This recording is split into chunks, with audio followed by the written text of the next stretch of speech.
पेड़ से तोड़े हुए ताजे फल तुम्हें प्राप्त हो रहे हैं।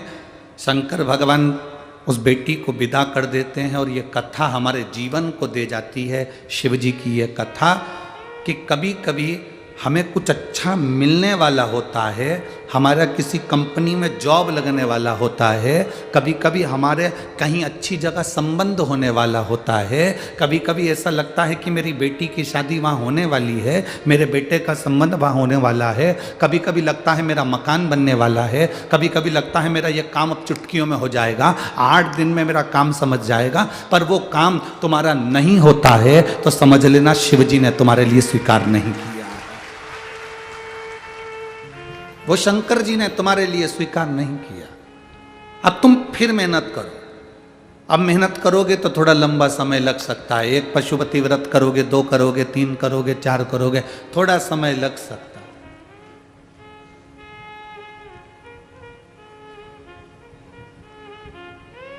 फिर मेहनत करो और मेहनत करने के बाद जो फल मिलता है फिर वो फल बासी नहीं होता, सड़ा हुआ नहीं होता, वो फल ताजा ही मिलता है।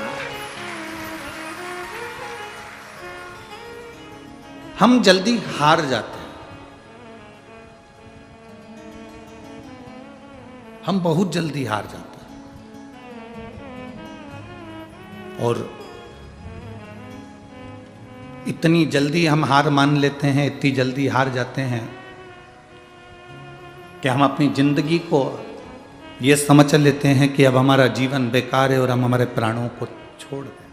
ना, शिव महापुराण की कथा कहती है कि शंकर भगवान के सामने विष का कटोरा रखा था और उन्होंने विष पिया। जितना अमृत पीने वाले देवताओं का नाम आज तक लोग नहीं जानते, उतना विष पीने वाले का नाम बच्चा बच्चा जानता है। अमृत पीने वाले को देव कहते हैं और विष पीने वाले को महादेव कहते हैं। विष पीना कोई साधारण विषय नहीं है।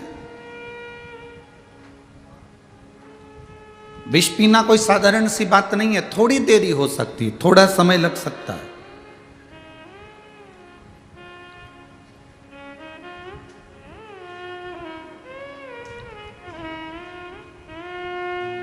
कोई ने तुमसे कह दिया कि दान करो तो पुण्य मिल जाएगा। तुमने दान करा, पंखे की पंखड़ी पे नाम लिख दिया सुशीला बाई।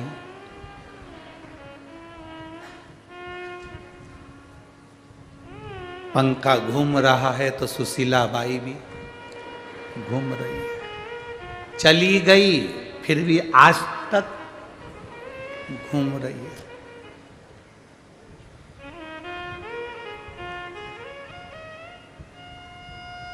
कोई ने कहा भूखे को भोजन कराओ, तो तुम किसी भूखे को लेकर आए और भोजन करा रहे हो और भोजन कराते कराते कह रहे हो क्यों, आज तक तुमने कचौड़ी खाई, वो तो मैंने खिलाई। वो भोजन कराना व्यर्थ है, वो व्यर्थ। पंखे पर नाम लिखा दिया, टीवी पर नाम लिखा दिया, वो व्यर्थ है। उसकी कोई परिभाषा नहीं है। यहाँ कथा के मंडप में एक बहन बैठी हुई है, आपके महाराष्ट्र की ही हैं। हम तो इतना स्मरण उनका गांव नगर का नहीं जानते, पर वो जब भी कुबेरेश्वर धाम आई है तो उसने आने पर, क्योंकि कुबेरेश्वर धाम पर पानी की बड़ी कमी रहती थी, तो वो बहन जब आती थी तब एक बोर करा कर जाती थी। वो यहाँ बैठी हुई, कहाँ है, जरा खड़ी हो, कहाँ है? अच्छा इधर है क्या? यहाँ बैठी हुई। तो एक बोर, वो हमेशा एक ही बात कहती थी, गुरुजी अपने धाम में, बाबा के धाम में बोर लग जाए ना तो थोड़ा पानी आ जाए तो शिव को चढ़े। ये क्रम था। कोई लेखनी नहीं, कोई दिखावा नहीं। आज हमारे बंडू भैया, संजय भैया, परवणी वाले सांसद जी भोजन भंडारा करवा रहे हैं। हमने वहाँ बच्चों को भेजकर पता करा कोई नाम का अलाउंस हो रहा है, कोई अलाउंसमेंट हो रहा है। नहीं गुरुजी, वहाँ तो सांसद जी कोई अलाउंस नहीं, बस भोजन भंडारा चल रहा है।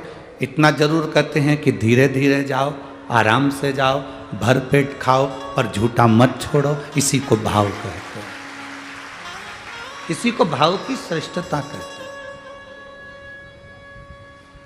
इसी को भाव की आनंदता कहते हैं। और निर्मल मन सो मोहि पावा, मोहि छल छिद्र कपट ना भावा। भगवान को तुम्हारे छल छिद्र और कपट से मतलब नहीं है, वो तुम्हारे भाव से जितना रीझ सकता है उतना रीझता है।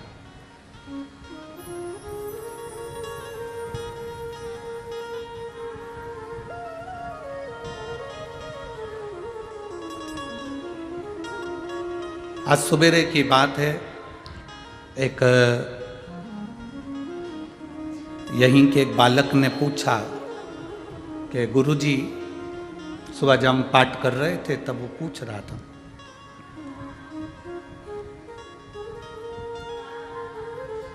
उसने कहा भगवान है, भोलेनाथ जी हैं? हमने कहा है?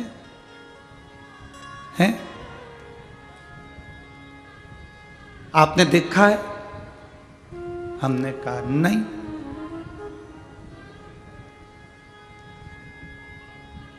तो फिर आप कैसे कह सकते हैं कि शंकर जी हैं जब आपने देखा ही नहीं है?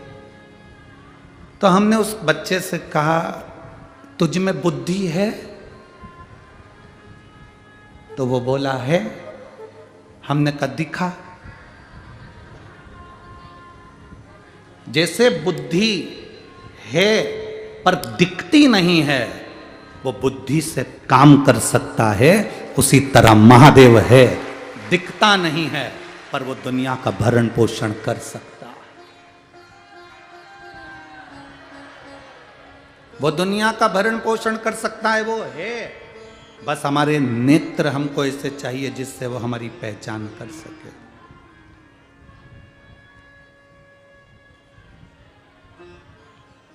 उन नेत्रों से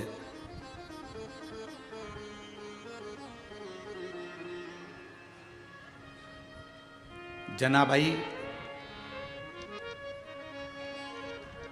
श्री नामदेव जी महाराज की दासी कहती थी अपने आप को।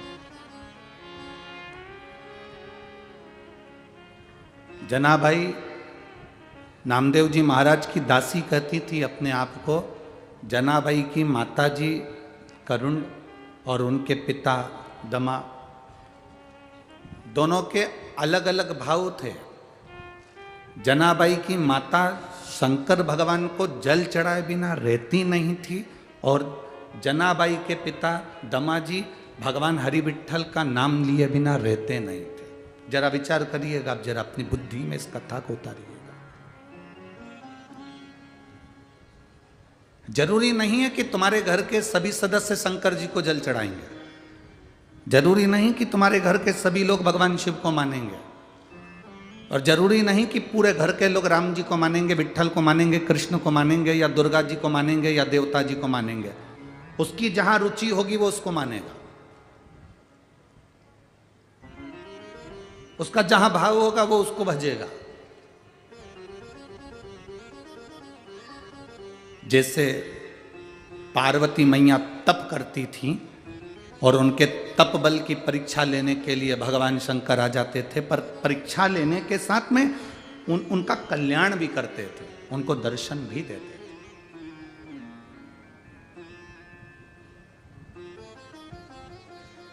उनको दर्शन भी दे रहे हैं।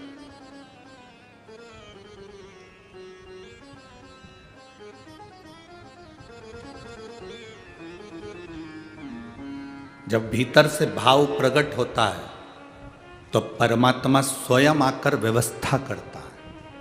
स्वयं जब भीतर से भाव प्रकट होता है तो परमात्मा स्वयं आकर व्यवस्था करता है। स्वयं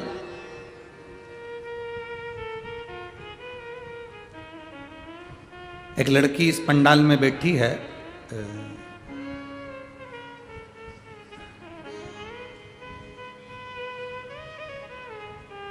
अनीता दादा राजपुरे, कहीं बैठी है? कहीं बैठी है क्या? अच्छा, ये बेटी है। अब इस बेटी को आप अगर देखेंगे, इधर आ जाओ, दौड़ के आ।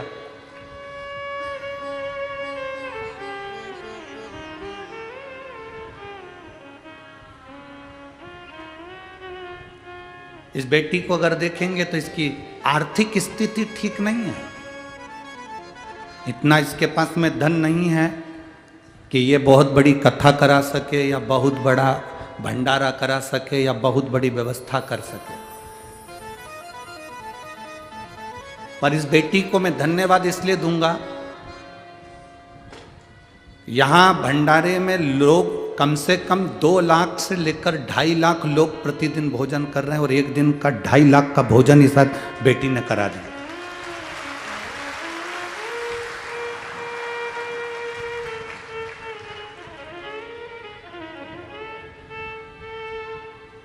अब इस बेटी की आर्थिक स्थिति ठीक नहीं है, पर विश्वास इतना दृढ़ था,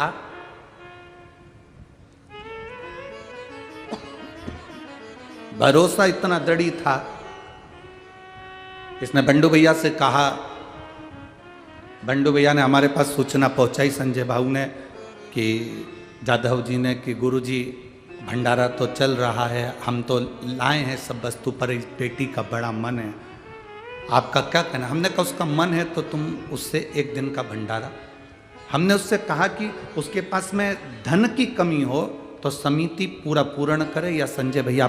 संजय भैया बोले उसने पूरा अनाज लेकर आई है, वो साथ में कथा सुनने आई है तो पूरा अनाज।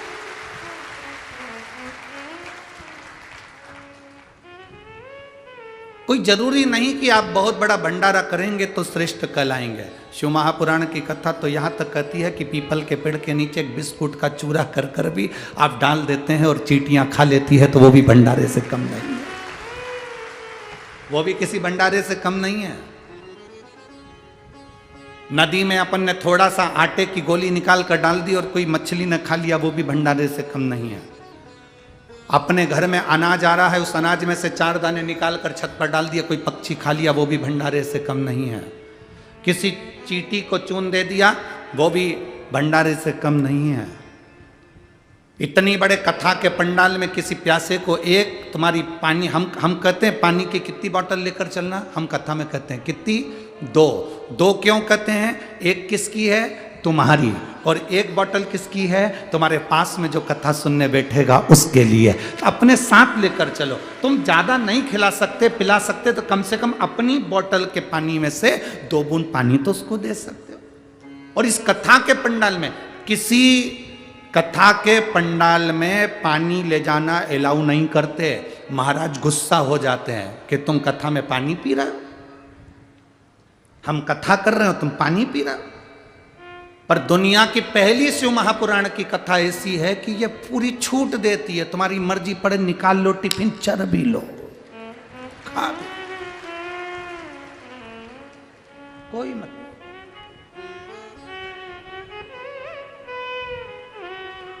कितनी पानी की बोतल का बोलते हैं हम, जम के बोलो जरा। 2 पानी की बोतल, 1 छाता और 1 बिछाने का आसन, दरी या चादर साथ लेकर चलो। हम हमेशा कहते हैं, उसका कारण चादर इसलिए साथ लेकर चलो, मान लो कोई है धूप में बैठा है, अपनी चादर देकर उसके ऊपर, आप इतना बड़ा टेंट नहीं लगवा सकते, करोड़ों रुपए खर्च नहीं कर सकते, अपनी 50 रुपए की चादर से 4 लोगों पर छाया कर सकते हो और कथा सुना सकते हो। 100 रुपए की चादर, 500 रुपए की चादर हाथ में पकड़ा कर ले भैया, धूप मत लो, पकड़ लो 4 जनी, बैठ जाओ, कथा सुनो, फिर दे जाना, फिर आ जाओ।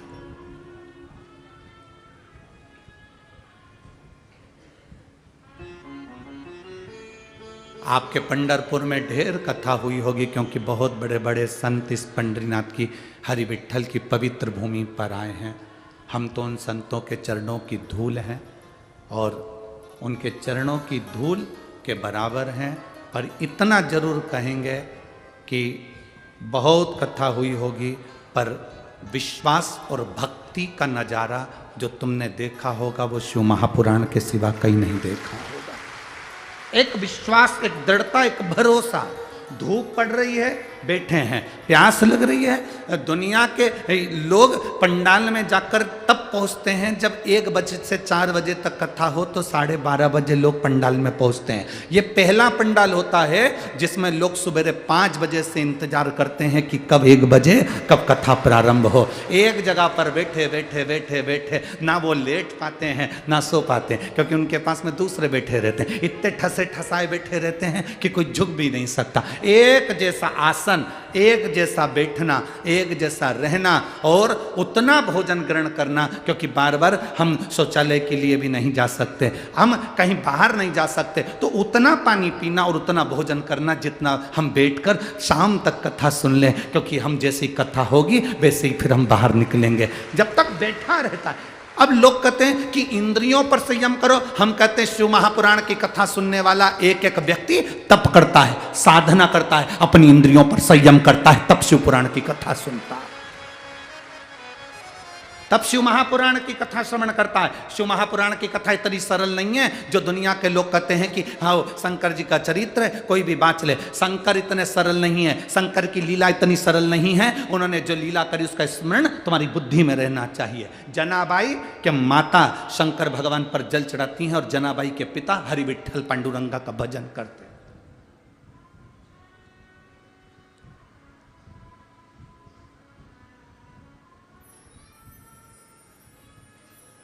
वो 1 लोटा जल लेकर शिव के दरवाजे पर पहुंच जाती है।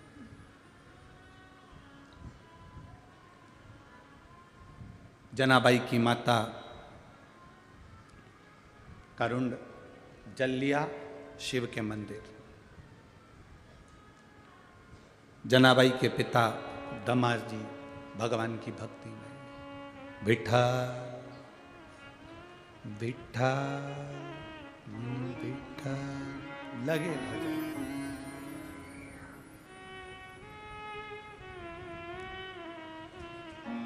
भक्ति कभी खाली नहीं जाती। आपसे पूछें, आम के पेड़ में तुमने पानी दिया, आम का पेड़ बड़ा हो गया, आम आना चालू हो गए, तुम जिंदा हो तब भी वो आम दे रहा है, तुम मर गए तब भी वो आम दे रहा है।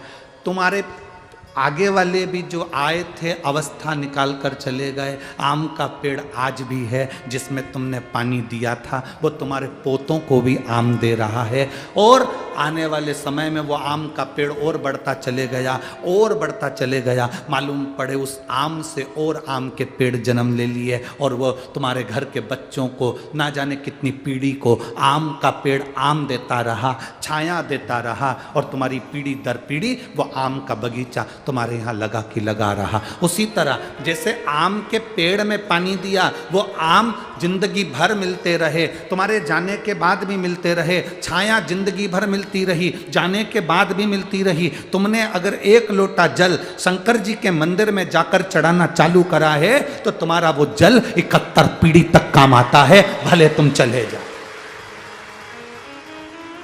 भले तुम चले गए, तुम्हारा जल 71 पीढ़ी तक काम आता है। वो जल कब काम आया? पंडरीनाथ की कथा कर रही है, जनाबाई की कथा कर रही है। जनाबाई की माता 1 लोटा जल समर्पित करती थी, पिता श्री हरि विठ्ठल हरि विठ्ठल हरि विठ्ठल का स्मरण करते थे, दोनों भगवत भजन में डूबे रहते थे। ये शिव तत्व में, वो नारायण तत्व में, दोनों डूबे हुए हैं। बेटी का जन्म हुआ, थोड़ा सा समय निकला जनाबाई के जन्म का, थोड़ा सा समय, और करुण की तबीयत, मां की तबीयत खराब हो गई, स्वास्थ्य गड़बड़ हो गया, स्वास्थ्य गड़बड़।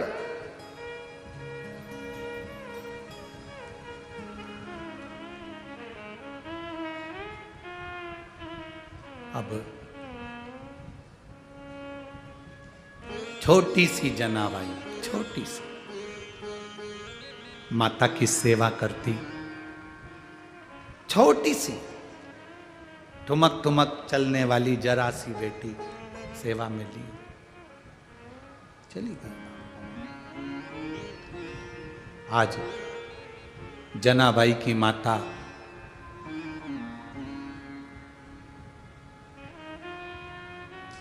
दरी पर पड़ी है, पलंग पर पड़ी है, अंतिम सांसें गिन रही है,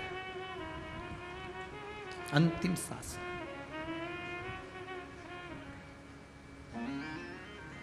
प्राण जा रहे हैं। मां जनाबाई की माता ने जनाबाई का हाथ पकड़ा, बेटी को गले से लगाकर आंखें खोलकर महादेव का स्मरण कर कर कहा, अब मेरी बेटी का हाथ तुझे पकड़ा कर जा रही हूं और मेरी बेटी भटकना नहीं चाहिए। मेरे पति ने भजन किया है, मैंने भजन किया है, तो मेरी बेटी के मुख से भी भजन निकलना चाहिए।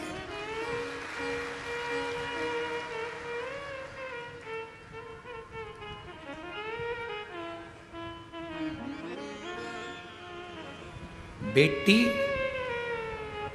त्याग की मूरत होती है।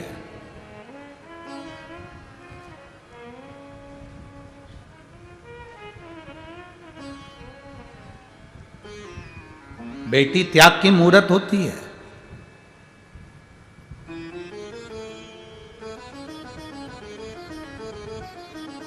अपने भाई को रखने के लिए बेटियां अपने प्राणों को भी त्याग देती है।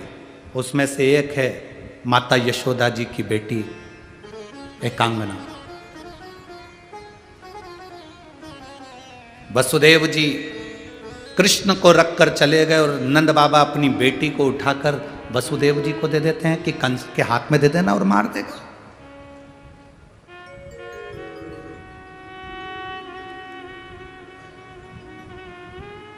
बेटी त्याग की मूरत होती है।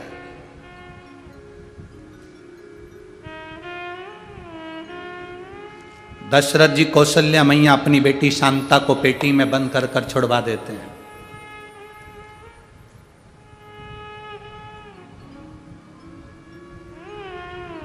आज जनाबाई का हाथ पकड़कर शिव जी को दे दिया है, भजन तुम्हें कराना है, भक्ति तुम्हें कराना है। शिव क्या करते हैं? मां प्राण छोड़ दी, जनाबाई के पिताजी ने विचार करा कि मेरी बेटी छोटी सी है, अब इसका पालन पोषण कौन करेगा, कैसे संभलेगी। पर हमने अगर एक लोटा जल देवाधिदेव महादेव को समर्पित करा है, हमने भगवान शंकर को यदि एक लोटा जल चढ़ाया है, वो जल हमारा राह बता देता है, हमारा मार्ग प्रशस्त कर देता है, हमें सतमार्ग की ओर लेकर चले जाता है। जनाबाई के पिताजी जब बेटी को देखा, एकांत में जनाबाई बैठी बैठी आंख से नीर बहाती रहती थी, मां का स्मरण करती रहती थी। दुनिया में सबसे बड़ी दौलत है, आपके घर में अगर माता पिता बैठकर आपकी जिंदगी का सुख देख रहे हैं तो वो दुनिया की सबसे बड़ी दौलत है। दुनिया की सबसे बड़ी दौलत है, सबसे बड़ी दौलत। बेटे की तरक्की को, बहू की तरक्की को, पोता पोती की तरक्की को, नाती पंती की तरक्की को जब घर के बुजुर्ग बैठकर देखें तो समझना कि आपके जीवन की सबसे बड़ी खुशहाली है। हम पाटिल जी को धन्यवाद देंगे, हम संजय भाऊ जी को धन्यवाद देंगे, यहाँ जजमान परिवार जितने बने हैं सबको धन्यवाद देंगे।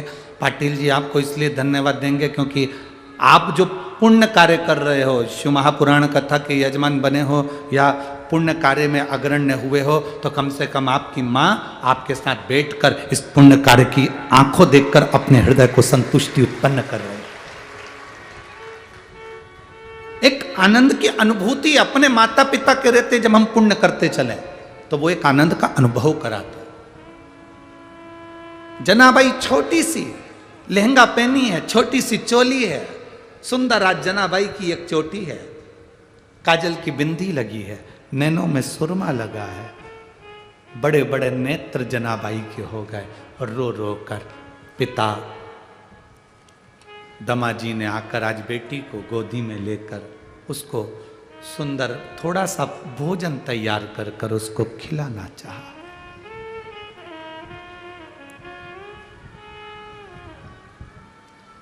खिलाना चाहा। लोग कहते हैं बेटी विदा होती है तो माँ सबसे ज़्यादा रोती है। शिव पुराण कहती है कि बेटी विदा होती है तो सबसे ज़्यादा बाप रोता है, पिता।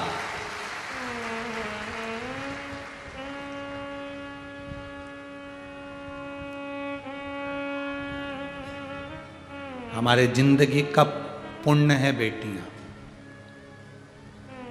रोटी का छोटा सा टुकड़ा उठाकर जब जनाबाई के मुख में दिया है,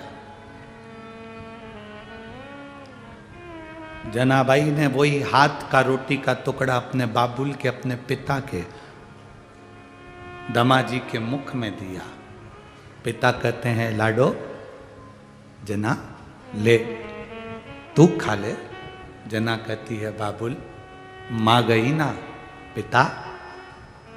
भाऊ जिस दिन से आई गई ना, माँ जिस दिन से गई है ना, उस दिन से तूने भोजन भी नहीं करा है। बेटी सबकी आंख में आंसू देख सकती है, पर बेटी एक अपने पुत्र और अपने पिता की आंख में कभी आंसू नहीं देख सकती। पिता और पुत्र की निगाह में बेटी आंसू नहीं देख सकती। और जो बेटियां अपने पिता की आंख में आंसू दे वो बेटी नहीं हो सकती। जो पिता को रोता हुआ छोड़कर किसी दूसरे धर्म के व्यक्ति के साथ चली जाए वो बेटी नहीं हो सकती। वो बेटी नहीं। बाबुल भाऊ ले पाओ। मुख में छोटा सा रोटी का निवाला छोटी सी जनाबाई ने जब दिया, बाप की आंख से आंसू बह रहे थे और जनाबाई को गले से लगा लिया। अब सोचा छोटी सी बेटी है, इसकी परवरिश मां नहीं कौन करेगा, कौन संभाले। चले गए नामदेव जी के यहाँ, दाइमा शेट्टी जी के यहाँ पर। उनसे कहा ये मेरी बेटी है, इसके माँ चली गई है, संभालने वाला कोई नहीं है, गोरानी जी संभाल लेंगी। नामदेव जी की माँ और पिता आप दोनों मिलकर संभाल लोगे, ये मेरा विश्वास करता है। शिव क्या करते हैं? लोग कहते हैं माँ चली गई तो अनाथ हो गए, पिता चले गए तो अनाथ हो गए। शिव महापुराण की कथा कहती है जिसने शंकर को अपना पिता और माता पार्वती को अपनी मां मान लिया वो दुनिया में कभी अनाथ नहीं हो सकता। जब विश्वनाथ को तुमने अपना मान लिया तो फिर अनाथ कैसे हो? जब तुमने पंडरीनाथ को अपना मान लिया तो तुम अनाथ कैसे हो? जब तुमने द्वारिका नाथ को अपना मान लिया तो तुम अनाथ कैसे हो? जब तुमने बद्रीनाथ और केदारनाथ को अपना मान लिया, सोमनाथ को अपना मान लिया तो तुम अनाथ कैसे हो? जब तुमने जगन्नाथ को अपना मान लिया तो तुम अनाथ कैसे हो? अनाथ वो कहलाता है जो भगवान का नहीं हुआ। अनाथ वो कहलाता है जो परमात्मा का कभी नहीं हुआ। जो भगवान का हो गया वो कभी अनाथ नहीं कहलाता। वो उसके सिर पर उसके माता पिता शिव और पार्वती का हाथ है, उसके सिर पर परमात्मा का हाथ है।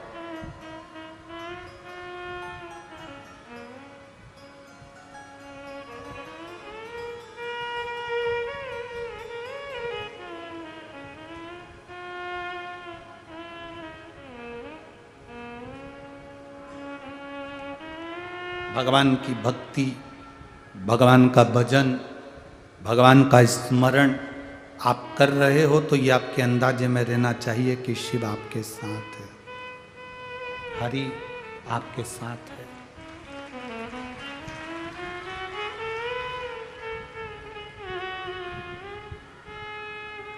जितने यहां बैठे हो और जितने आस्था चैनल पर कथा सुन रहे हो, जितने फेसबुक यूट्यूब पर कथा सुन रहे हो, आपका पुराना कोई संबंध, पुराना कोई संबंध पूर्व जन्म का, ना जाने कितने जन्म पहले का कोई संबंध आपका और हमारा पुराना कभी तो रहा होगा। इसलिए आज आप और हम रोज कथा के माध्यम से मिलते हैं। ये पुराना संबंध है। लोग पड़ोस में रहते हैं और एक दूसरे का मुंह नहीं देखते, क्योंकि उनके संबंध पुराने नहीं रहे। कभी कभी पति पत्नी साथ में रह रहे हैं और इतना झगड़ा करते हैं कि एक दूसरे का मुंह नहीं देखते, मतलब इनका पुराना संबंध नहीं है। जिसका पुराना संबंध चला हुआ आ रहा है प्रेम का, वो एक दूसरे के सामने देखकर प्रसन्न हो जाते हैं, खुश हो जाते हैं। पुराना संबंध, ये संबंध मूल संबंध है।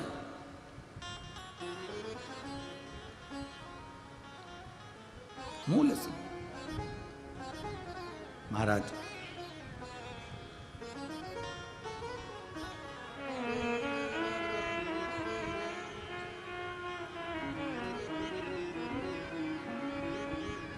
नेत्र जल, आंख में आंसू, जनाबाई को लेकर दमाजी दामा शेट्टी जी के यहाँ पर पहुँचते हैं, नामदेव जी के यहाँ पहुँचते हैं। बेटी को कहते हैं, लाडो अब तुम्हारे माता पिता ये हैं, ये समझकर तुम यहाँ रहो, तुम्हारी ये परवरिश नामदेव जी की माता गौराणी जी कर लेंगे। बेटी कहती है, बाबुल भाऊ मैं भूखी रह लूंगी, तुझसे कुछ नहीं मांगूंगी पापा, बाबा कुछ नहीं मांगूंगी मैं, मुझे मत देना कुछ भी। पर पिता अपने लाड़ों को, अपने कलेजे के टुकड़े को अलग तो मत कर, मत देना मुझे कुछ। पर जनाबाई के पिताजी ने विचार करा कि अगर बेटी अकेली रहेगी, मैं काम पर चले जाऊंगा, कोई घर में घुस गया, मेरी बेटी छोटी सी भोली सी, इसके साथ कोई गलत कृत्य ना हो, मेरी बेटी कहीं भटक ना जाए, ऐसे घर में दे दूं जहां संस्कार इसको मिलते रहें और मेरी बेटी हरि विठ्ठल का भजन करती रहे, भगवान का भजन करती रहे। दुनिया का कोई बाप नहीं ऐसा कि बेटी को खड्डे में डालेगा, कचरे में डालेगा। पिता जब बेटी की शादी करता है, अच्छा घर देखता है, काम धंधा देखता है, व्यापार देखता है, व्यवसाय देखता है, लड़का देखता है, सब कुछ अच्छा देखता है। पर पिता क्या कर सकता है? उसने बेटी की किस्मत थोड़ी ना देखी है कि उसके भाग्य में क्या लिखा हुआ, उसके भाग्य में क्या लिखा है, ये पिता थोड़ी ना जानता।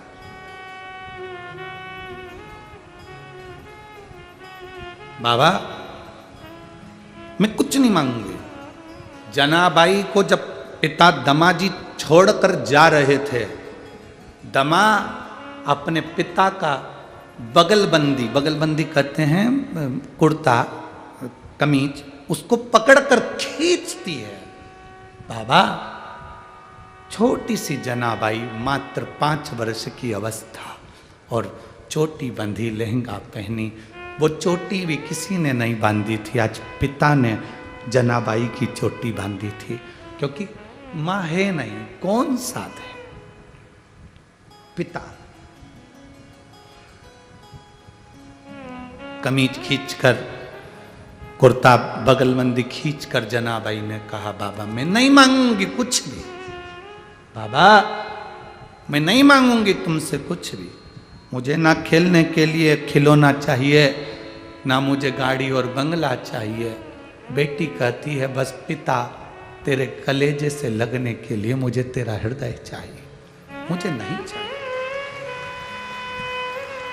मुझे मत दे कुछ।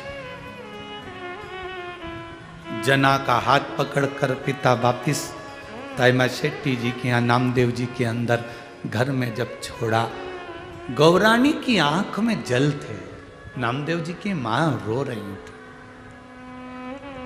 जल। फिर दौड़ी जनाबाई, वापिस दौड़कर बाहर आ गई, बाबा बाबा आवाज लगाती लगाती। दाइमा दमाजी पिता वापिस दौड़कर आया, लाडो क्या हुआ, क्या हुआ? बाबा तुम भी यहीं रह जाओ ना। मैं मेरे पिता के बिना नहीं रह सकती। छोटी सी लड़की है, छोटी सी। ए भाई, आज की बेटियां हो सकती हैं कि विदाई में उसके आंख में आंसू ना आए, पर पहले की बेटियां जब घर से विदा होती थी ना, तो बाप तो देख भी नहीं पाता था, पीछे खड़ा हो जाता था पिता, पीछे। जिसको गोदी में खिलाया हो, भोजन करने बैठा हो, तो कोरा अपने मुख का दिया हो, उस बेटी को विदा करते हुए बाप कैसे दे सकता है?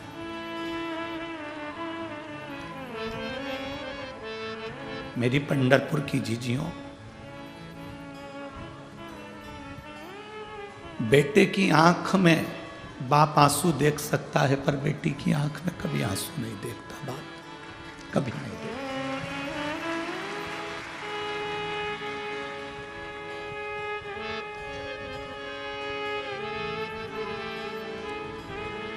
जना रोती हुई पिता के गले लग, बाबा आप क्यों नहीं रुक जाते? जना, नहीं, मुझे जाना है। बाबा तू टेढ़ी भी चोटी करेगा मैं करवा लूंगी बाबा, पर मुझे अपने कलेजे से अलग मत कर। क्यों छोड़ रहे हैं? किस लिए छोड़ रहे हैं? जनाबाई के पिता को क्या कमी पड़ गई जो जनाबाई को छोड़ रहे हैं? क्योंकि दमाजी ने कहा मेरे घर में रोटी बनाने वाला कोई नहीं, मैं भूखा सो जाऊंगा, पर मेरी जना, मेरी बेटी भूखी ना सो। मुझे दुनिया का सुख मत दे, नहीं चाहिए। क्या करूंगा उस सुख का?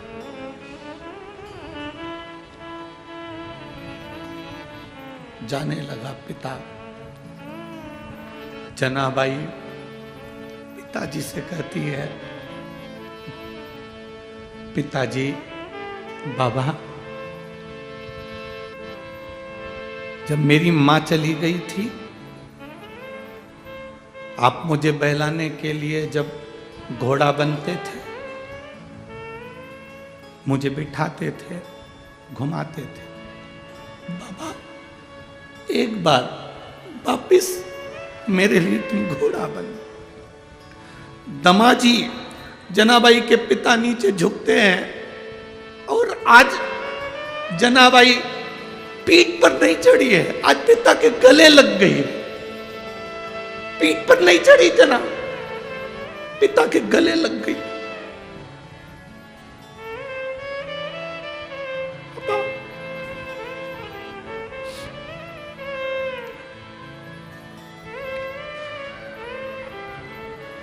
दमा, विठ्ठल विठ्ठल विठ्ठल, ए विठ्ठल, मुख से शब्द निकल रहा। लोग कहते हैं जनाबाई को मंत्र क्या मिला? अरे बाप से अच्छा कोई मंत्र अपनी बेटी को कोई दे ही नहीं सकता, वो पिता ने दिया है। जनाबाई के पिता दे रहे हैं, कौन देगा? वो पिता दे सकते।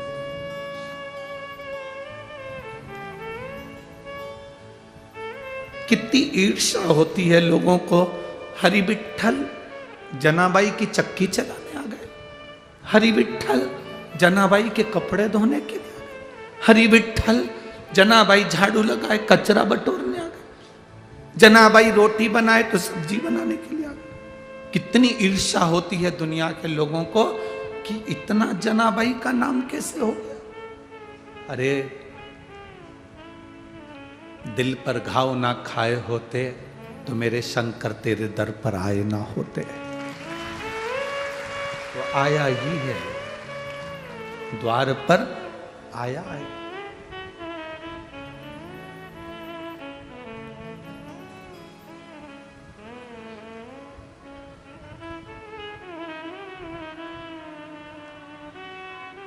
शिव शिव है, नारायण नारायण है। बेटी को छोड़ा है। लोग कहते हैं कि बेटी को छोड़ने का निर्णय दमा का था, जनाबाई के पिता का था। लोग कहते हैं निर्णय जनाबाई के पिता का था। नहीं, तेरी कृपा बिना न हिले एक भी अणु, लेते हैं श्वास तेरी कृपा से तनु तनु। बखान क्या करूं मैं राखों के ढेर, चपटी भभूत में खजाना कुबेर का। हे गंगधार मुक्ति द्वार ओंकार तू, भोले ओंकार तू। आयुष शंभु तार तार तू। ये निर्णय जनाबाई के पिता का नहीं था। यह निर्णय शिव ने दमाजी को मार्गदर्शन दिया है कि अगर बेटी का भविष्य बनाना है तो किसी संस्कारित घर में, जहाँ विट्ठल विट्ठल का गुणगान 24 घंटे होता हो, भजन होता हो, ऐसे घर में बेटी को ध्यान देना। पूरे विश्व की बेटियों के लिए कहना चाहूँगा और पूरे श्रोताओं से कहना चाहूँगा, बड़ा पेट्रोल पंप मत देखो, बड़ा बंगला मत देखो, बहुत बड़ी गाड़ी मत देखो। बेटी को ब्याह करने से पहले ये देखो कि लड़का धार्मिक है कि नहीं है, अपनी बेटी का सम्मान करेगा कि नहीं करेगा।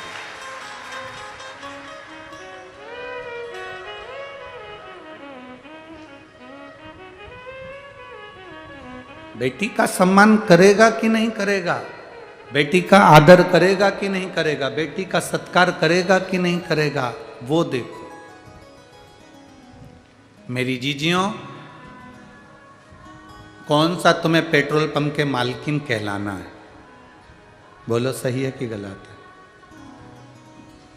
कौन सा तुमको 24 घंटे VIP 1 करोड़ की गाड़ी में अपनी जिंदगी निकालना है? कौन सा तुमको पूरे बंगले में घूमते फिरना है? कौन सा? और कौन सा तुम्हें हीरे जवाहरात में 24 घंटे लदे रहना है? ये सब किसी काम का नहीं है। जितना काम का है तुम्हारा पति अगर तुमसे एक शब्द भी मीठा और अच्छी वाणी से बोल ले, वो दुनिया की सबसे बड़ी दौलत है। दुनिया की सबसे बड़ी दौलत है सम्मान का शब्द अगर बोल लिया गया हो। बात बात में चिल्ला कर दौड़ना, क्रोध कर देना, तेरे बाप के घर से ये सीख के आई है, यही लक्षण आए हैं तुझ में, तेरे में तो अक्ल नहीं है, पढ़ी लिखी होती तो मालूम पड़ता, ढोर है तू तो, तुझ में तो अक्ल नहीं बिल्कुल भी। और वही की वही लक्षण अपनी औलादों को दे रही है, वही की वही तरीका तुझ में नहीं है, कोई तमीज नहीं है तुझ में। जब बार बार ये संबोधन बेटी को सुनने को मिलते हैं तो बेटी को अपने पिता की याद जरूर आती है। मेरे बाबुल के घर में 2 रोटी खाती ना पड़ी रहती तो अच्छा। पेट्रोल पंप देखा, गाड़ी बंगला देखा, जमीन जायदाद देखी, पर यह नहीं देखा कि वो सम्मान मिलेगा कि नहीं मिलेगा।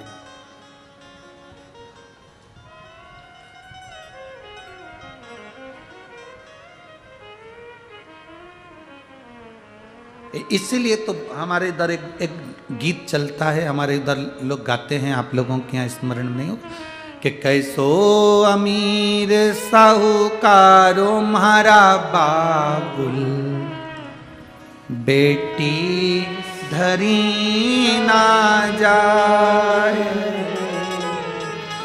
कैसो अमीर साहूकारो म्हारा बाबुल,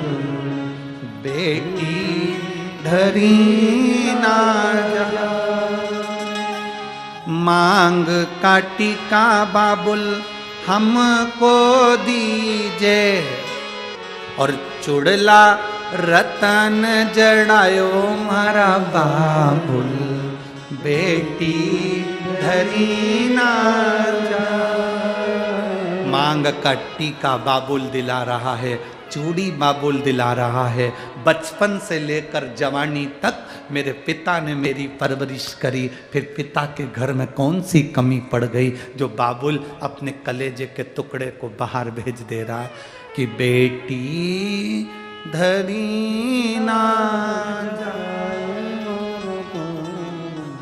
अरे कान का कुंडल बाबुल हमको दीजो, कान का कुंडल बाबुल हमको दीजो। पाँव की पायल रतन जड़ायो मारा बाबुल, बेटी धरी ना जा। पाँव की पायल मेरे पिता ने दिलाई, अच्छे कपड़े मेरे पिता ने दिलाए। बेटी को विदा करने से पहले हर माँ बाप 5 साड़ी, उसके पहनने के कपड़े, उसका सामान, उसका झोला, उसका बैग। बेटी का बाप बेटी को विदा करने से पहले सूटकेस, अलमारी, गाड़ी सब जमा कर, बैग अटैची फिट कर फिर भेजता है। उसको रुमाल तक रखता है, और रुमाल तो रुमाल, सास के पांव पड़ना तो ये 500 रुपए दे देना, वो तक रख कर भेजता है। वो बाप कहलाता है। ये ससुर को देना 500 रुपए पाँव पड़ना, ये सास को देना, ये ननन को 200 रुपए देना, 100 रुपए तेरे देवर को देना, ये उसको देना। तो बेटी भी कह देती है बाबा क्या बिना पैसे के पाँव नहीं पड़ा जाता? ये लिखे जा। अरे हीरा रतन जड़ायो रे मारा बाबुल, बेटी धरी ना जा। वो रतन किस काम का, वो माणी किस काम का? पिता सब कुछ दे दिया। जनाबाई गौराणी जी गले से लगा कर रखी।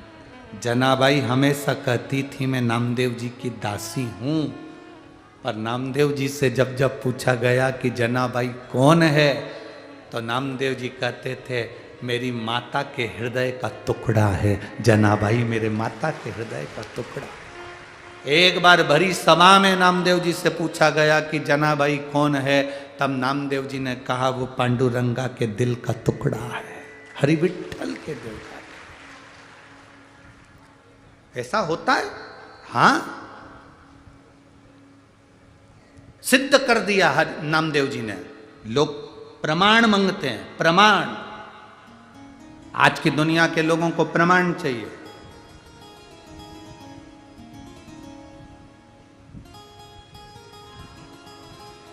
कल किसी ने कहा गुरुजी हमने तो अभी तक पंढरपुर में सुना था कि पांडुरंगा पौंडलिक भगवान हरि विठ्ठल को लेकर आए, तब जाकर इसका हमने चरित्र सुना, और आप तो इतनी पुरानी पुरानी कथा कर रहे हो चंद्रभागा नदी की, इसका प्रमाण कहीं है? आज की दुनिया को प्रमाण देना पड़ता है। हम उनसे कहेंगे रुद्र संहिता, गीता प्रेस गोरखपुर की शिव महापुराण लिया और रुद्र संहिता का 147वें नंबर का प्रश्न निकालो, और उस 147 से लेकर 148 नंबर के पेज तक पढ़ते जाओ, तो मैं चंद्रभागा का पूरा चरित्र और हरि विठ्ठल की इस पवित्र भूमि का पूरा चरित्र मिल जाएगा। पढ़ते जाओ।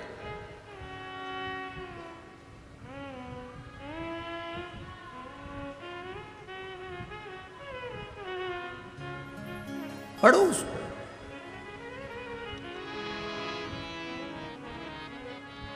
प्रमाण चाहिए दुनिया के लोगों को। आज के जमाने में नामदेव जी ने प्रमाण दिया। आज नामदेव जी ने जनाबाई को कीर्तन में बुला लिया, कीर्तन चालू हुआ, जनाबाई नाचना चालू, कीर्तन गाना चालू, रामकृष्ण हरि विठ्ठल पांडुरंगा खूब जपा। कीर्तन करते करते सुबह हो गई, जल्दी भागी, कपड़े भी धोना है, झाड़ू भी लगाना है, भोजन भी बनाना है। क्या करूं? जो गई, कपड़े लेके पहुंच गई चंद्रभागा के तट पर, धोने वाली थी, इतने में याद आया अभी तो गेहूं नहीं पीसा, आटा, गई गेहूं पीसने। इतने में भगवान ने तुरंत रुक्मणी जी को बुलाया, इधर जल्दी आ। रुक्मणी जी बोली क्या? जल्दी आ, दौड़ कर आ। रुक्मणी जी बोली इतने दिन से अलग अलग रह रहे थे, आज मुझे बुला रहे, जरूर कोई काम होगा। जब पति बहुत मीठे स्वर में बोले, चंद्रमुखी, पति बहुत मीठे स्वर में बोले तो समझ लो आज घर में मेहमान आने वाले हैं और खाना बनाने के चक्कर में इतनी मिठास खोली जा रही है। बहुत मीठे, पति मीठे स्वर में बोले तो समझ जाओ, और पत्नी भी जब बहुत मीठे स्वर में बोले ए जी, तो तुरंत खसक लो जी, नहीं तो 500 गया जी। इतनी मिठास जब घोली जाए तो समझ लो कुछ है।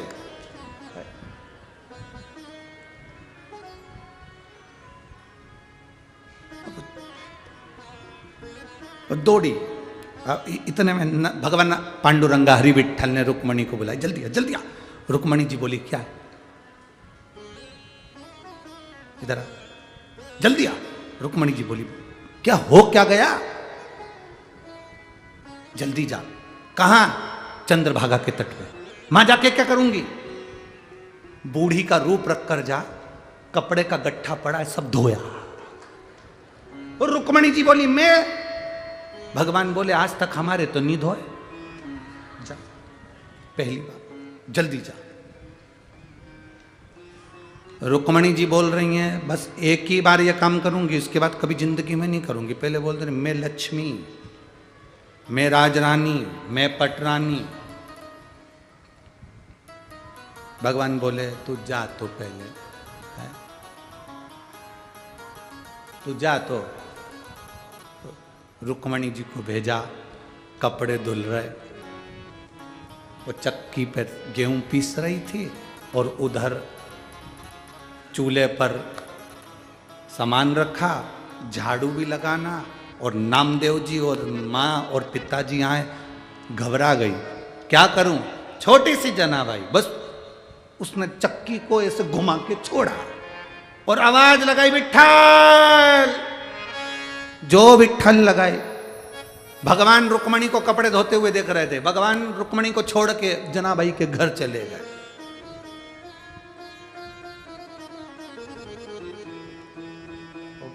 चक्की पीस। रुक्मणी जी बोली गए कहां ये? रुक्मणी जी ने कपड़े का ढेर लिया, बूढ़ी का रूप रखकर जनाबाई के घर आ गई। तो क्या देख रही? जो हमेशा सोए रहते थे, जिनके चरण में दबाती थी, आज वो चक्की चला रहा है। रुक्मणी जी ने कपड़े का गट्ठा लिया तो जनाबाई दौड़कर पूछी तुम कौन? रुक्मणी जी बोली तुम्हारे कपड़े पड़े थे चंद्रभागा पर, पानी बहुत तेज आ रहा था, मैंने सोचा मैं ही धो दूं, मेरे भी तो धो रही थी, तेरे धो दिए, ले कपड़े देने आई हो। अच्छा तो तुम इतनी मुस्कुरा क्यों रही हो यहां खड़ी खड़ी? अब रुक्मणी जी कैसे कह दे कि चक्की पीस रहा मेरा?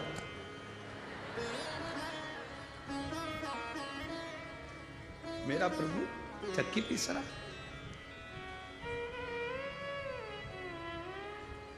अब कभी कभी का स्मरण होता है ना, वो रहता है। एक भक्त भगवान को बड़ा प्रिय था, बहुत प्रिय। वो शिव जी के मंदिर में आता, बहुत सेवा करता, तो भगवान का बड़ा प्रिय था। एक दिन भगवान उससे बड़े प्रसन्न हो गए और प्रसन्न होकर भगवान ने कह दिया कि एक काम करो, तुम मंत्र का जाप करो, ओम नमः शिवाय, ठीक है? इसके सिवाय तुम्हें कुछ नहीं करना। तुम बोलते रहोगे, मैं खुश होता रहूंगा, और मैं 15 दिन बाद आके सुनूंगा तूने मंत्र का जाप किया कि नहीं किया। वो बेचारा गाय चराता था, गाय चराने में लगा रहता था, गाय भैंस उसके यहाँ बहुत थी, वो भैंस गाय चराए। अब एक दिन भैंस चराते चराते चराते चराते मंत्र बोलता रहा, ओम नमः शिवाय, ओम नमः शिवाय, ओम नमः शिवाय, एक दिन उसकी भैंस चली गई आगे, ढूंढता रिया। अब भैंस गई तो मंत्र भूल गया। इतने में कोई आके बोला, ओए वो तेरी भैंस जाए। वो दौड़ कर गया, भैंस पकड़ी, भैंस तो पकड़ी, इसने इसी के चरण पकड़ लिए। भैया मैं कोई मंत्र बोल रहा था, तुझे याद है क्या? हाँ तू कुछ चिल्ला तो रहा था, ओम भैंस जाए। उसने कहा यही मंत्र था। उसने जपना प्रारंभ करा, ओम भैंस जाए।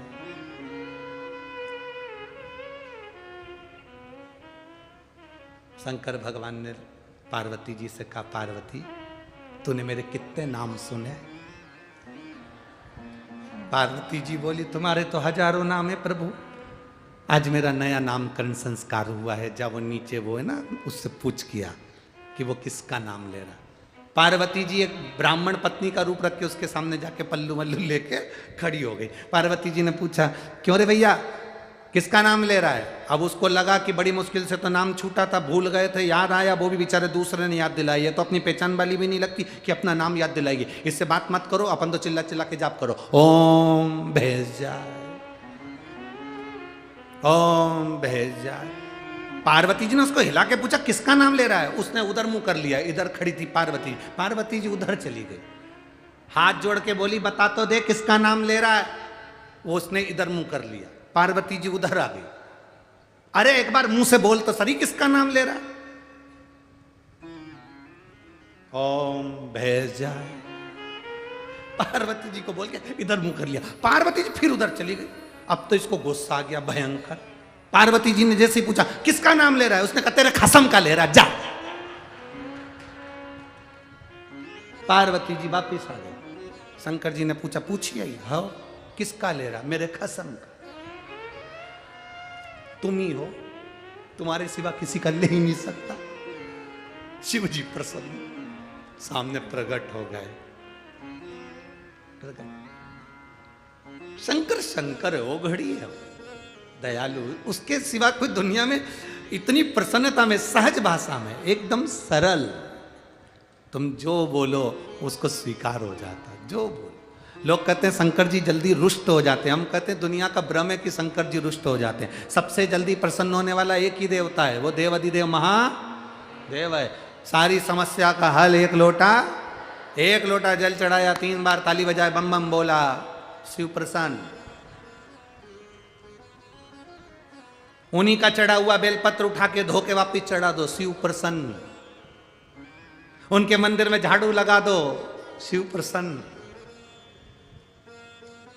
मंदिर में भी नहीं जाओ तो शिखर का दर्शन कर लो, शिव प्रसन्न। इतना सरल देव कहां मिलने वाला?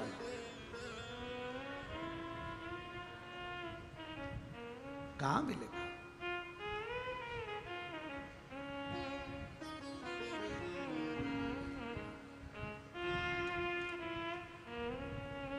देखा, रुक्मणी जी हंस रही हैं। पूछा जनाबाई ने, क्यों हंस रही हो? अब भगवान का क्या बताए कि वो चक्की पे गेहूं पीस रहा है, अनाज पीस रहा है। अरे भाई, भगत के वश में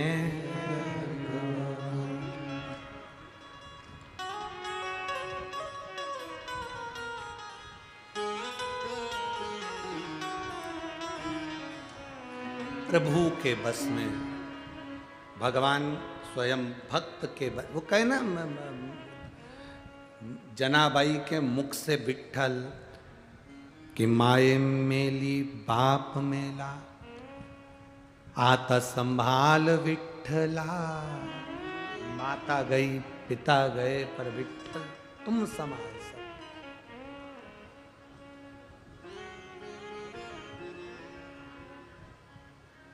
इसलिए तुमसे कहते हैं, तुमचा मुलगा मुलगी एक गडला पाणी शिवपिंडीचा घेऊ।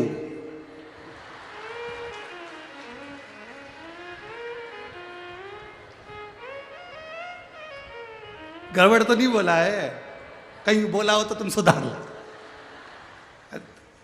थोड़ा सा प्रयास करा कि कुछ मराठी हमारी भी, हम मानते हैं हमको नहीं आती, पर हमें मालूम है माता पिता को बच्चे की तोतरी भाषा अच्छी लगती है, तो तुम्हें भी थोड़ी बहुत तोतरी तो ठीक लगेगी हो।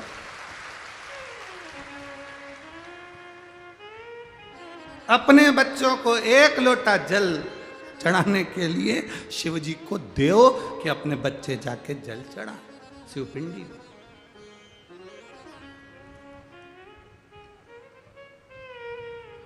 भगवान शंकर। और जब वो जल चढ़ाएंगे तो एक आनंद की अनुभूति अपने आप होती चली जाएगी, आनंद की।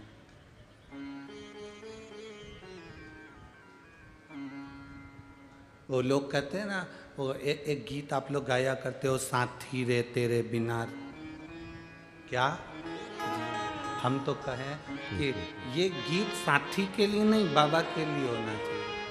वो कहते हैं ना, जैसे वो क्या बोलते हैं, राधे राधे जपो चले, जम के बोलो जो राधे राधे जपो चले आएंगे बिहारी, उसी तरह राम कृष्ण जपो चले आएंगे त्रिपुरारी। तुम जितना राम का भजन करोगे, जो तुम कितना कृष्ण का भजन करोगे, तुम जितना हरि विठल का भजन करोगे, शिव तुम्हारे करीब में, और तुम जितना शंकर का भजन करोगे उतने नारायण तुम्हारे करीब में।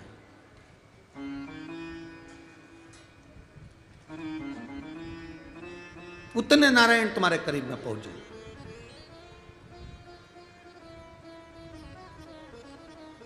अच्छा, अभी कल कथा में कहा था कि सती मैया कथा सुनने के लिए गई, और सती माता जब कथा सुनने के लिए गई तो वो कथा सुनकर आ रही थी। शिवजी भी उनके साथ में थे, भगवान शंकर उनके साथ में थे, और भगवान की कथा सुनकर आ रहे थे, और मन में जो अभिलाषा थी, भोलेनाथ जी के हृदय में जो अभिलाषा थी, वो अभिलाषा राम जी के दर्शन की थी। तो शंकर जी को राम जी का दर्शन हो गया।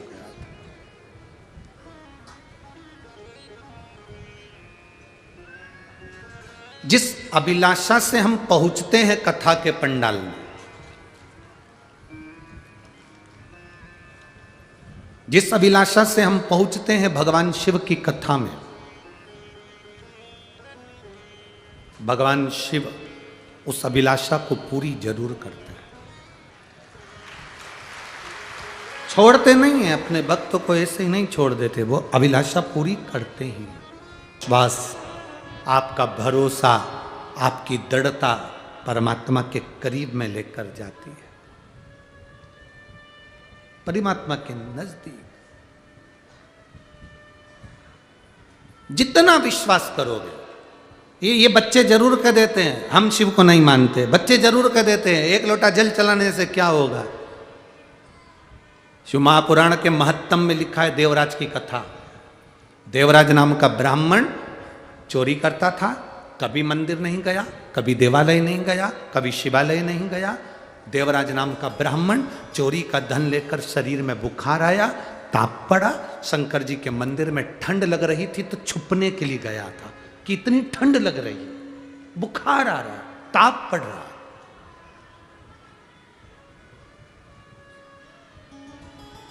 शिव मंदिर के अंदर गया, शिव महापुराण की कथा चल रही थी।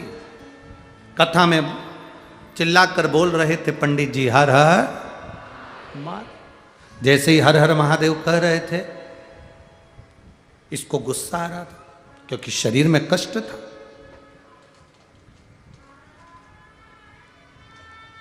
शरीर में इतना कष्ट, कोई चिल्लाकर बोले और इसको क्रोध आए। ये वहां से उठा, बाहर निकल गया, बेलपत्र का वृक्ष था, नीचे बैठ गया, ठंड लग रही थी, दुबक गया, प्राण छूट गए। देवाधिदेव महादेव नंदी को लेकर आए, उस पर इसको बिठाकर कैलाश धाम लेकर चले गए। अब कितने आश्चर्य की बात है, चोर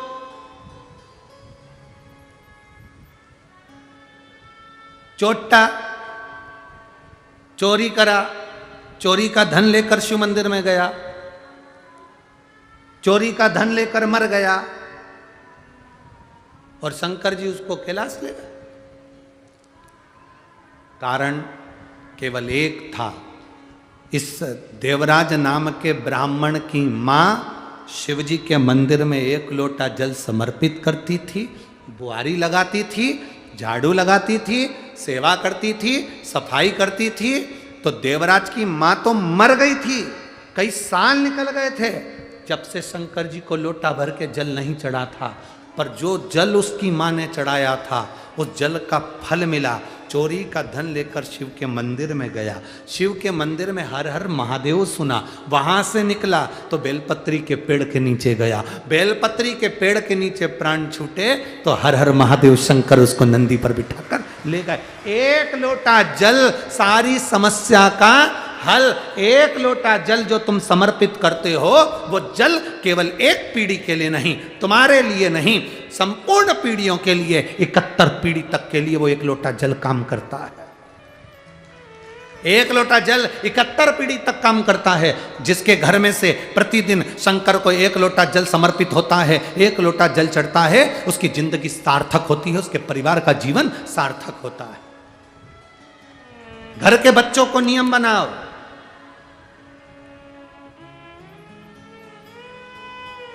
अभी आपको कहा था 1 लोटे जल के लिए बच्चों को, घर के बेटा बेटी को कहो कि वो जल चढ़ा, शिवपिंडी तक जा, शंकर के दरवाजे तक जा।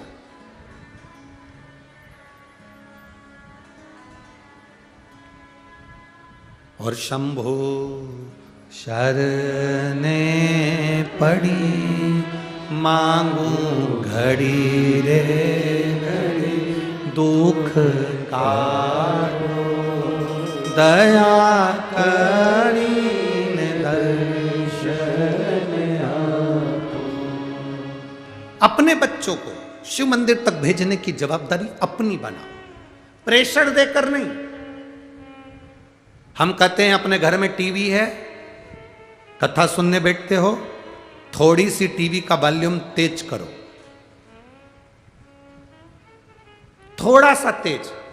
घर में नौकर हो, चाकर हो, बहू हो, बेटा हो, नाती हो, पंती हो, पति हो, पत्नी हो, कुटुंब वाले हो, रिश्तेदार हो, मोहल्ले वाले हो, बाहर सोसाइटी वाले हो, कॉलोनी वाले हो, अगर शिव महापुराण का एक शब्द भी श्री शिवाय नमस्तुभ्यम उसके कानों में भी चला गया तो समझो कि उसका उद्धार हो गया, उसकी जिंदगी सार्थक हो गई।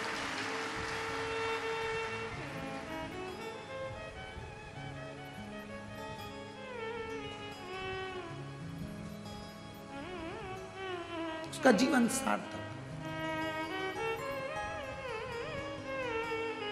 हम तो भगवान शंकर के चरणारविंद के स्मरण करें, उनकी भक्ति में रमें। जब हम उसके आश्रित होकर चलते हैं, जैसे जनाबाई हरि विठ्ठल के आश्रित होकर चलती थी, तो हरि विठ्ठल उनके साथ में काम करने के लिए आ जाते थे। झाड़ू लगाती जनाबाई, कचरा उठाते विठ्ठलनाथ, कपड़े गलाती जनाबाई, धोआते विठ्ठलनाथ, गेहूं रखती जनाबाई, पीस आते विठ्ठलनाथ। और केवल यही काम नहीं करते थे विठ्ठलनाथ, जनाबाई गाली भी दे देती थी तो सुनते थे विठ्ठलनाथ।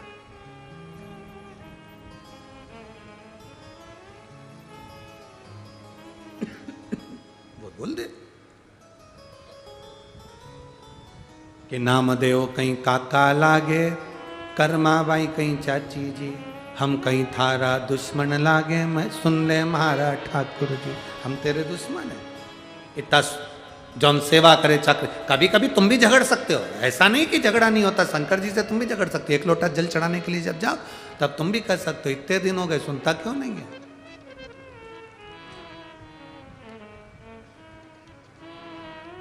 क्यों नहीं सुनता?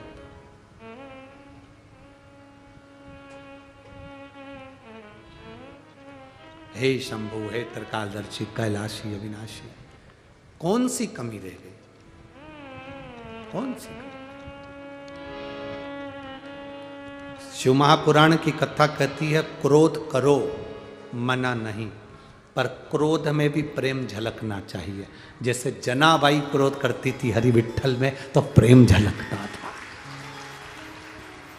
जनाबाई अगर क्रोध करती थी हरि विट्ठल पर तो प्रेम झलकता था, इसलिए हरि विट्ठल उनके शब्द को सुनने के लिए आते थे, उनकी गाली सुनने के लिए भी भगवान आ जाते थे।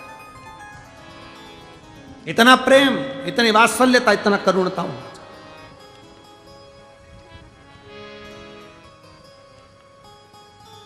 हाँ, थोड़ा समय की देरी मेरे भोलेनाथ की भक्ति में थोड़ा देरी से कभी कभी फाइल अगर मोटी होती है तो समय लगता है उसको सुलझाने में, कभी ध्यान रखो। पर भगवान जब भी देगा अच्छा देगा, श्रेष्ठ देगा, कम नहीं देगा, ढेरों में देगा, तुमसे बटोरा नहीं जाएगा, इतना देगा।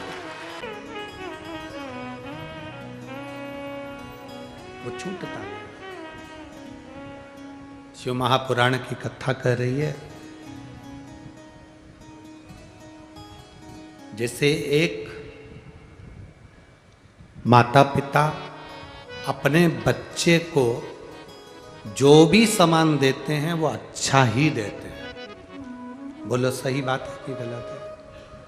कोई माँ बाप ऐसे नहीं होंगे कि सड़ा हुआ सेव फल बेटे को खिला दें और खुद अच्छा खा लें।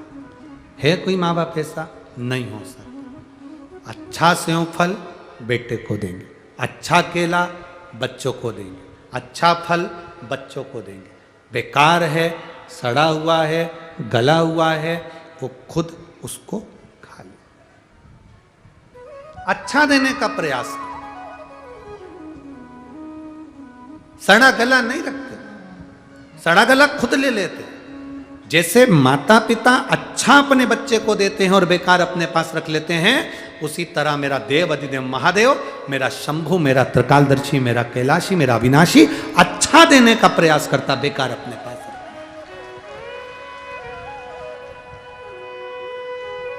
हम जब कुबेरेश्वर धाम जाते हैं, हरि विट्ठल का दर्शन करने, पांडुरंगा का दर्शन करने के लिए मंदिर में जाते हैं, चंद्रभागा माता का स्नान करने के लिए जाते हैं, या सीहोर में कुबेरेश्वर धाम पर कंकर शंकर की पूजन करने के लिए जाते हैं, तुम्हें लगता है कि तुम कुबेरेश्वर धाम पर गए हो, पर शिव महापुराण की कथा कहती है, भगवान शंकर का यह पवित्र चरित्र वर्णन करता है कि हम शंकर के धाम में जब पहुंचते हैं तब बाबा अपने धाम में तब बुलाता है जब हमारे भीतर के सारे पापों को धो देता है, कष्टों को मिटा देता है, तब अपने करीब में बुलाता है।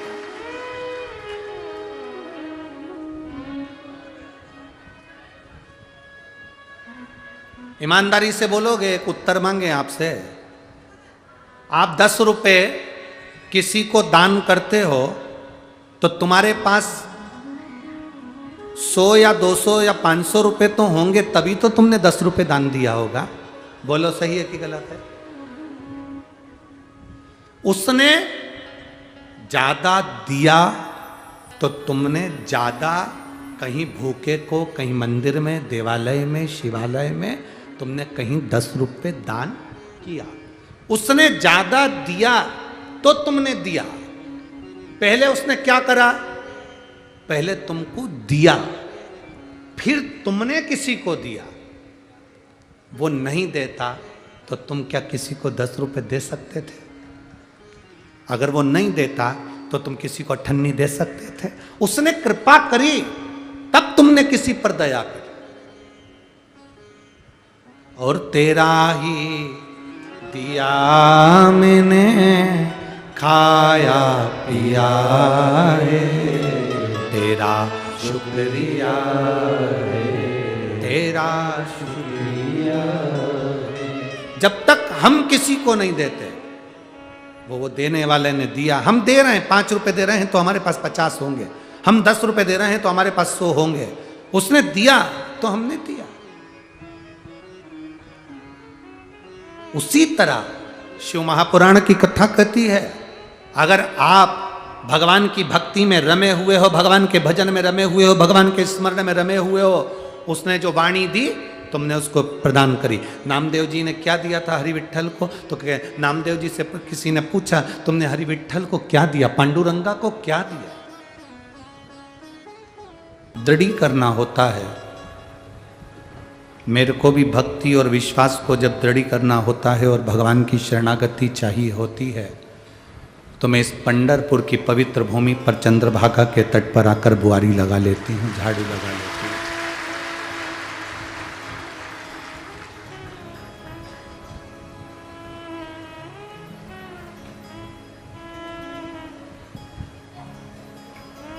लोग कहते हैं कि पंढरपुर में हरि विठ्ठल बार बार प्रकट होकर दर्शन देते रहे, चाहे वो नामदेव जी महाराज हों, चाहे संत तुकाराम जी हों, चाहे वो जनाबाई हों, चाहे मुक्ताबाई हों। पर शिव महापुराण की कथा कहती है कि जितनी बार पंडरीनाथ हरि विठ्ठल अपने भक्तों के लिए दर्शन देने के लिए प्रकट हुए, उससे भी अधिक अपने भक्तों के कल्याण के लिए देवाधिदेव महादेव इस पंढरपुर की पवित्र भूमि पर प्रकट हुए।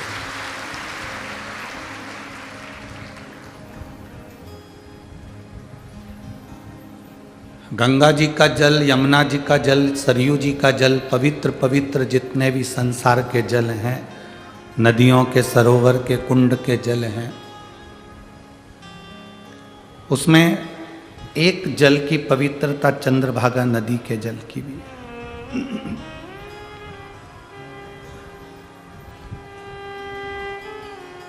देवऋषि नारद ने जब भगवान शिव का अपमान कर दिया, जब भगवान शंकर का अपमान कर दिया, भगवान विष्णु ने देवऋषि नारद को समझाया कि तुमने ये गलत कर दिया, शिव जी का अपमान तुमने करा है। माना कि तुमने कामदेव को जीत लिया, काम पर तुमने विजय प्राप्त कर ली, पर अपने ऊंचे शब्द नहीं बोले।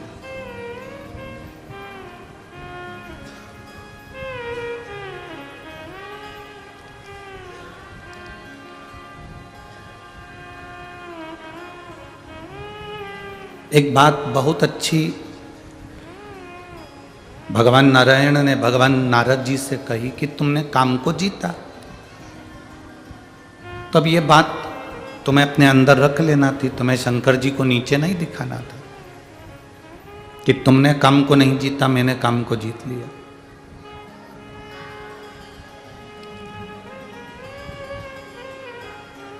दुनिया को जी भरकर जियो,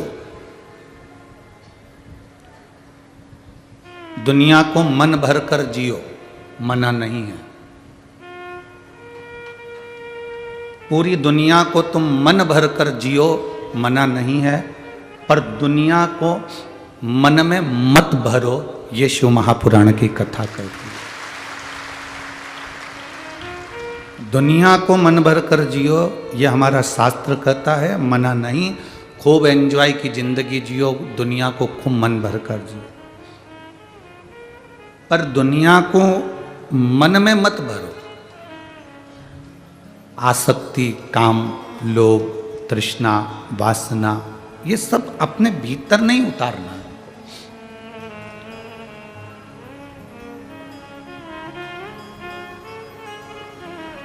थोड़ा परमात्मा देने में देरी कर सकता है, होता है। आप एक बार पशुपति व्रत कर ली और सोचा कि भगवान मुझे सब कुछ दे देगा।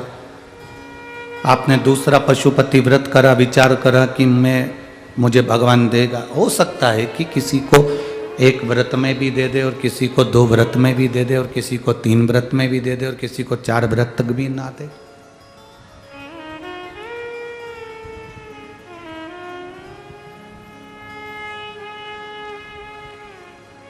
एक बार देवाधिदेव महादेव ने नंदी से कहा, जाओ नंदी,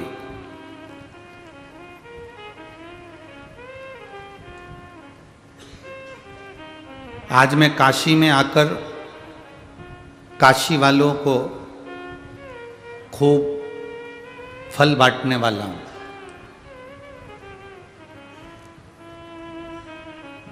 जाओ नंदी, सबको सूचना दे दो कि मैं काशी में फल बांटने के लिए आ रहा हूँ, मेरे पास में बहुत सुंदर फल है, मेरे पास में सेब है, एप्पल है, और मैं काशी में जितने भी लोग रहते हैं मैं आज पूरे गांव में, पूरे नगर में ये फल बांटूंगा। काशी में सूचना मिल गई सबको, शिवरात्रि के दिन शंकर भगवान फल बांटने वाले। सब काशी विश्वनाथ के मंदिर के बाहर लाइन लगाकर खड़े हो गए। उस दिन शिव खुद प्रकट होकर फल बांटने वाले।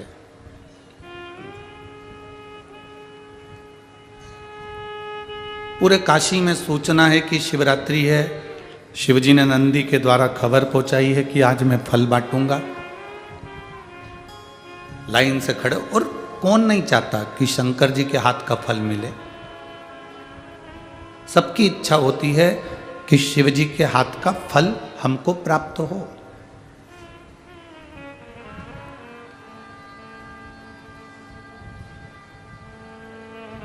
हर व्यक्ति के दिल की इच्छा होती है कि शंकर भगवान के हाथ का कुछ फल हमको मिल जाए। एक बात आप लोगों से कहना चाहेंगे, इस पवित्र पंढरपुर की धरा से जितने लोग आस्था चैनल पर सुन रहे हैं, जितने फेसबुक यूट्यूब पर सुन रहे हैं, और जितने इस पवित्र पंढरपुर की भूमि पर चंद्रभागा के तट पर लाखों की संख्या में जितने भक्त सुन रहे हैं, आप लोगों से एक निवेदन करना चाहेंगे। आपका भी मन करता है कि हमें गुरु जी के हाथ से कुछ मिल जाए, या मंदिर से कुछ मिल जाए, या भगवान के हाथ से कुछ मिल जाए, या किसी के हाथ से कुछ मिल जाए। आपका भी दिल करता है, आपका भी मन करता है। परशु महापुराण की कथा यहाँ तक कहती है कि मात्र गुरु का दर्शन हो, मात्र शंकर भगवान के शिखर का दर्शन हो, या पवित्र नदी के जल की रज का भी स्पर्श हो जाए, तो ये समझ लो कि गुरु और शिव की कृपा से ही आपको प्राप्त हो।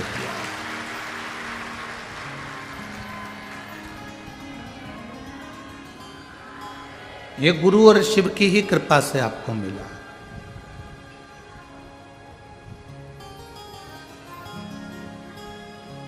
पूरे काशी में सूचना मिल गई कि आज भगवान शंकर फल देंगे अपने हाथों से। लाइन लगी, ढेर भीड़।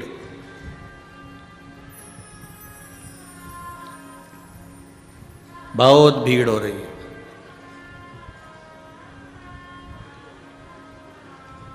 एक लड़की छोटी सी 6 वर्ष की उसकी उम्र है, 6 वर्ष की उसकी उम्र, और वो भी फल लेने के लिए लाइन में खड़ी हो गई। लाइन में चलते चलते चलते चलते चलते सबको फल मिल रहा था, तो शंकर जी ने उसको भी दिया। लड़की ने फल लिया। जैसे ही लड़की फल लेकर बाहर गई, उसके सामने एक बड़ा सारा गटर थी, खड्डा था। हाथ में जो फल था वो गिर गया, गटर गया। बेटी उदास हो गई, मेरा फल गटर में चले गया, गंदगी में चला गया, अब क्या करूं? उसने कहा दूसरा ले लेती हूं। दूसरा फल लेने के लिए लाइन में लगी, तो लाइन जो दूसरी वाली थी वो इतनी लंबी इतनी लंबी इतनी लंबी कि उसको घंटों तक खड़ा रहना पड़ा। फिर भी लगी रही, चलते चलते चलते चलते। थोड़ी देर बाद उसने देखा कि शंकर जी के जो फल की डलिया है वो तो कम होती जा रही है, मैं जाऊंगी जब तक तो सब खत्म हो जाएगा। उसको ये नहीं मालूम कि शंकर जी की फल की डलिया कभी खत्म होती ही नहीं है। पर वो तो बच्ची है ना, वो तो बालिका है, वो तो बच्ची का भाव है, बच्चों का भाव है कि फल खत्म होने वाला है, फल खत्म हो जाएगा तो मैं क्या करूँगा। बहुत लाइन में लगी, भगवान लाइन में लगती लगती लगती लगती आखिर में वो शंकर जी के पास पहुंच गए। शिव जी ने उसको फल दिया। फल देकर शंकर भगवान ने उसके सिर पर हाथ रखकर कहा, बेटा तुम्हारा फल गंदगी में चले गया था, गटर में चले गया था, तुम बड़ी दुखी हुई थी। हाँ, आपको कैसे मालूम? भगवान बोले अच्छा हुआ वो फल गिर गया, क्योंकि वो फल पूरा सड़ा हुआ था। सड़ा हुआ फल था, अच्छा हुआ वो गिर गया। बेटा तुमने अब फल लिया, पर बहुत लंबा समय हो गया, लाइन में लगे लगे लगे लगे, इतना घंटा, इतना समय। बड़ी मुश्किल से मुझे लग रहा था खत्म हो जाएगा, पर इतना समय बाद मुझे फल की प्राप्ति हुई।